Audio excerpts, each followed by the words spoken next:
Federal authorities believe they have found the piece of evidence that changes everything. For months, this case has rested on one man's account, a husband, a night on the water off the coast of the Bahamas, a woman who went overboard and was never seen again, and a story that for a long time no one could directly challenge. But here is what no one saw coming. The boat kept a record, not through a witness, not through a confession, not through any source Brian Hooker could have anticipated. According to investigators, the answer had been sitting quietly inside the yacht's own electrical system the entire time, logging data, recording activity, building a timeline of its own.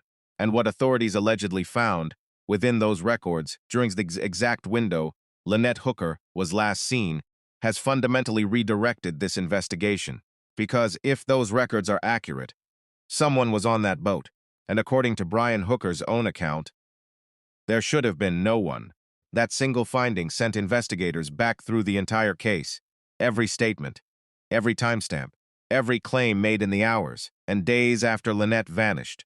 And the deeper they go, the more difficult it becomes to reconcile the evidence with the story they were told. This is the case of Lynette Hooker, and the answers may have been aboard that boat all along. This video covers an active missing person investigation involving unresolved allegations. Some content may be sensitive to certain viewers. If this is your first time here, subscribe now. This is exactly the kind of case we cover. Drop a comment and let us know where in the world you are watching from. We read every single one now. Let us start from the beginning.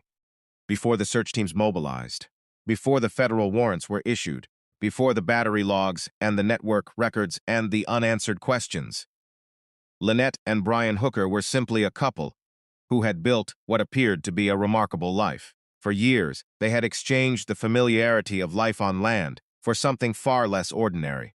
Their home was a 46-foot sailboat named SOULMATE. Their world was the open ocean, and through the presence they built online, the Sailing Hookers. They shared every part of that journey with a growing audience. Their social media painted an appealing picture. Quiet anchorages in clear water, early mornings on deck, island communities most people only read about. It was the kind of life that earns genuine admiration from strangers. Not because it looks glamorous, but because it looks free. Lynette was, by all accounts, fully present in that life. Those who knew her described a woman of real substance, physically active, fiercely independent, deeply committed to the world she and Brian had created together. She was someone with her own routines, her own relationships, her own sense of direction. To the people closest to her, she was not a background figure. She was the kind of person whose absence would be immediately and profoundly felt. Brian brought a different set of strengths. A retired Marine with extensive sailing experience, he managed the technical demands of live-aboard life with confidence. Those who knew him described a man drawn to systems, navigation, onboard electronics, the infrastructure that keeps a long-range vessel running reliably far from shore. By every visible measure, they had built something that worked. Years of shared passages had shaped them into a couple well-suited to the life they had chosen. But behind what their followers could see, something was shifting, something that would eventually bring federal investigators aboard that vessel and raise questions none of their audience had anticipated. By the spring of 2026, everything was about to change. April 4th, 2026 began as an ordinary day. Lynette and Brian Hooker were anchored near Elbow Cay in the Bahamas aboard SOULMATE. During the day, they had spent time ashore in Hopetown, a quiet, welcoming island community built around its harbor and the unhurried culture that draws sailors from across the world. People encountered them that evening. A bartender who served the couple described them as relaxed and at ease. Two people enjoying a regular night out, unremarkable in every respect. There was nothing in how they presented themselves to suggest what Brian Hooker would later report. According to the statement he gave to authorities, the two of them left the area around 7:30 that evening. They boarded their small dinghy for the short trip back to SOULMATE, which was anchored a short distance offshore. What happened on that crossing, in his telling, changed everything. Brian described conditions on the water deteriorating. He said, Lynette went into the water from the dinghy, and that in doing so, the ignition key went with her. Without it, he said, He could not restart the engine. He said he tried to reach her. He said the current worked against him. He said the darkness and the distance between them grew until he could no longer locate her. He told investigators he lost contact with her on the water that night. He eventually made his way back to shore and reported the situation to authorities. The response was swift. The Royal Bahamas Police Force launched search operations. Marine units spread across the Sea of Abaco. Aircraft were deployed overhead. The United States Coast Guard joined as the effort expanded. No trace of Lynette Hooker was found. In those early days, most people who followed the story received it as a maritime tragedy. A husband had made it back. A wife had not. The sympathy extended to Brian was genuine and widespread, but investigators had already begun asking questions. Every serious investigation begins the same way, not by searching for new evidence, but by stress testing the account already in hand. Authorities took Brian Hooker's version of events and held it against every independent source available. Meteorological records, witness statements, physical documentation, digital data. At each point, the question was the same. Does the evidence support this? The first area that drew attention was the weather. Brian's account suggested conditions serious enough to contribute to what occurred.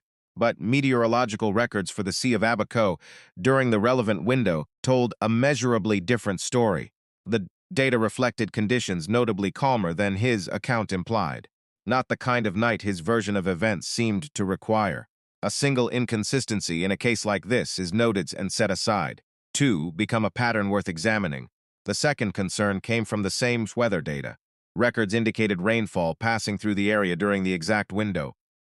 Brian claimed to have been out on the open water. Someone genuinely exposed to those conditions for an extended period would be expected to show evidence of it. Whether his condition, when located, was consistent with that kind of prolonged exposure became a question. Investigators reportedly examined closely. Then came the accounts from people on the water that night. Several individuals near the anchorage described hearing an unusual sound, something distinct, something that stood out from the ordinary quiet of a harbor at night. Significant enough that it registered. The timing those witnesses placed on that sound did not fit Brian's timeline. According to their accounts, it occurred at a point in the evening when, if his version was accurate, he and Lynette had already been away from that area for some time. Witnesses can be mistaken. Memory is imperfect. Investigators know this better than anyone.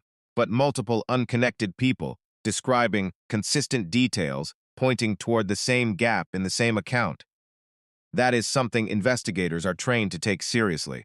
They did. SOULMATE was not a basic sailing vessel. Navigation systems, onboard cameras, communication equipment, and, critically, a Starlink satellite internet connection that kept the vessel online even in the most remote anchorages. For the couple living aboard, these were the practical tools of modern cruising life. For federal investigators, they were a paper trail. When authorities gained access to the vessel, their focus extended well beyond its physical contents.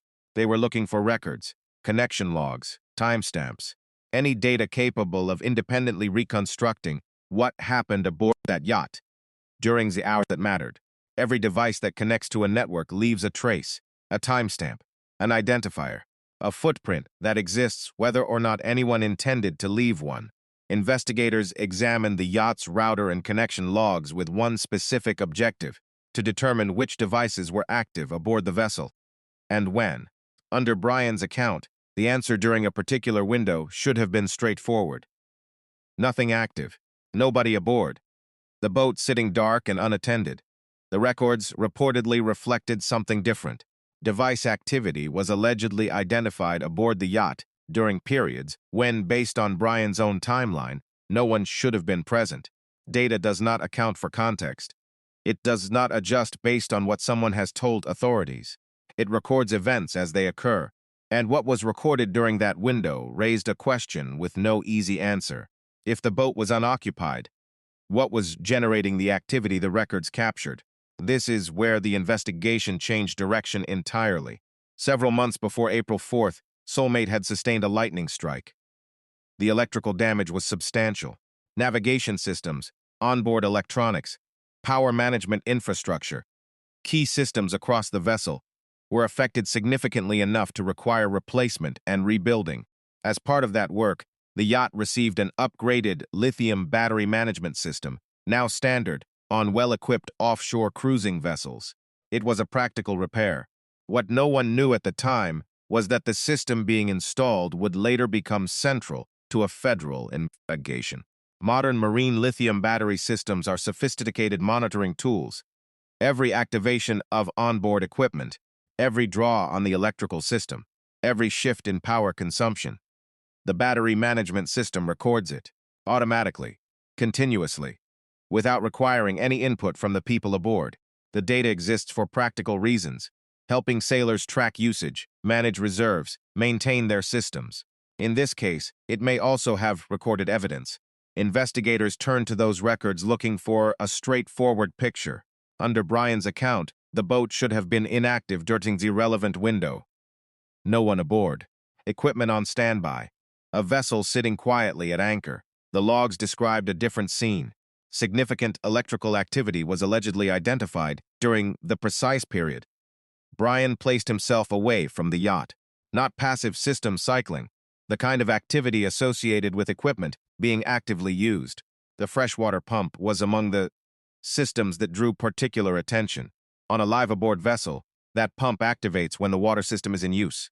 At a sink, in the galley, in the head, it does not run on its own. Someone has to be present for it to register. Investigators reportedly found electrical signatures consistent with that system. Operating during the window the boat was supposed to be empty. Other interior systems appeared active in the logs as well. Patterns of power use consistent tensed, with someone present and moving through the vessel.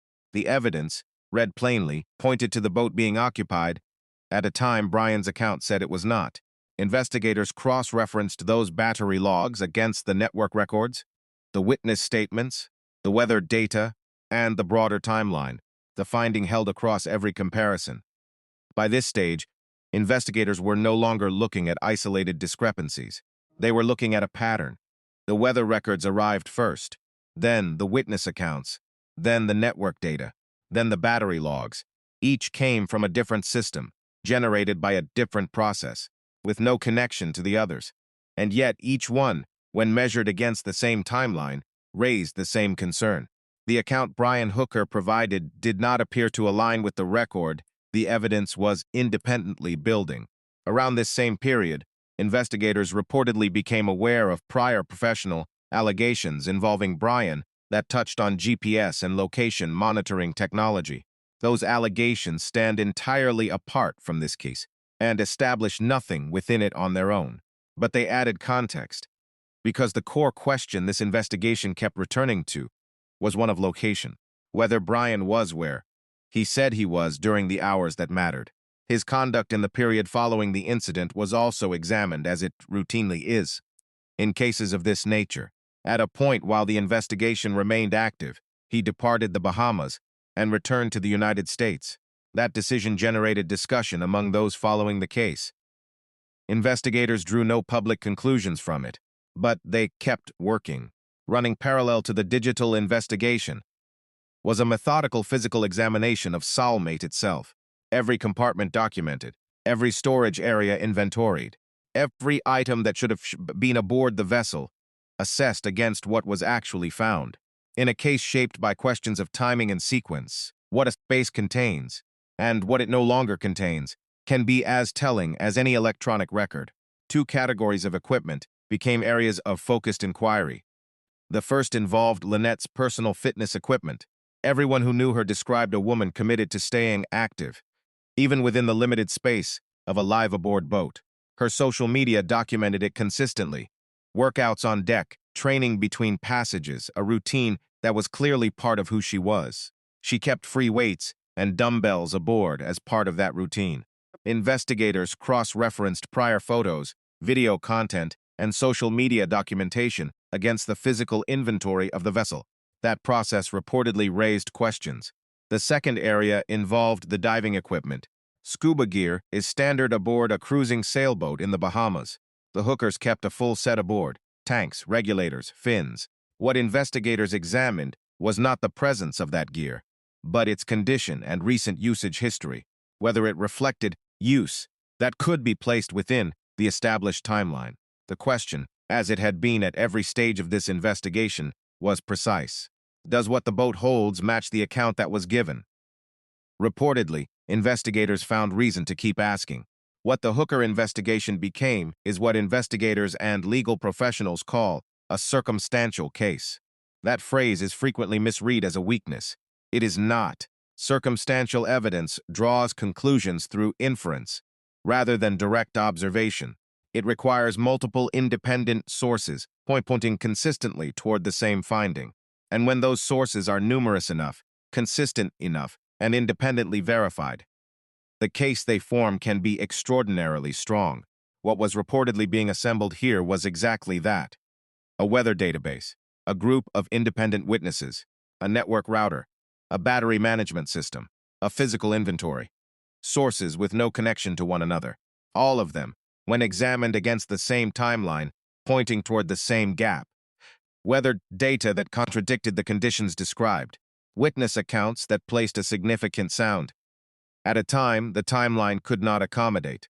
Network records showing activity on an allegedly empty boat. Battery logs reflecting system usage during that same period. Questions about what the vessel's physical inventory could and could not account for. No single piece of that closes the case, but assembled carefully, cross-referenced, verified, examined for alternative explanations, they stopped resembling coincidence. They began forming a coherent, documented challenge to the account investigators had been given, a challenge built not by witnesses whose memories could shift, built by systems, by records, by data that had been running in the background since long before anyone realized it would matter. That work continues. Here is where things stand. A battery management system installed aboard SOULMATE following a lightning strike. Equipment chosen for entirely practical reasons may have ended up capturing something no one intended it to record. Not a statement subject to interpretation, not footage that can be disputed. A log, an objective, automated, continuously maintained record of electrical activity aboard that vessel, one that kept running through the night in question, through the search, through the days that followed, through Brian Hooker's departure from the Bahamas. Investigators reportedly believe what that log recorded does not match the story they were given. And if they are right, if the battery data, the network records, the witness accounts, and the physical evidence are all telling the same story, then what happened near Elbow Cay on April 4, 2026, was not the accident it was presented as. It was something carefully constructed to look like one, and the only thing that saw through it was the boat.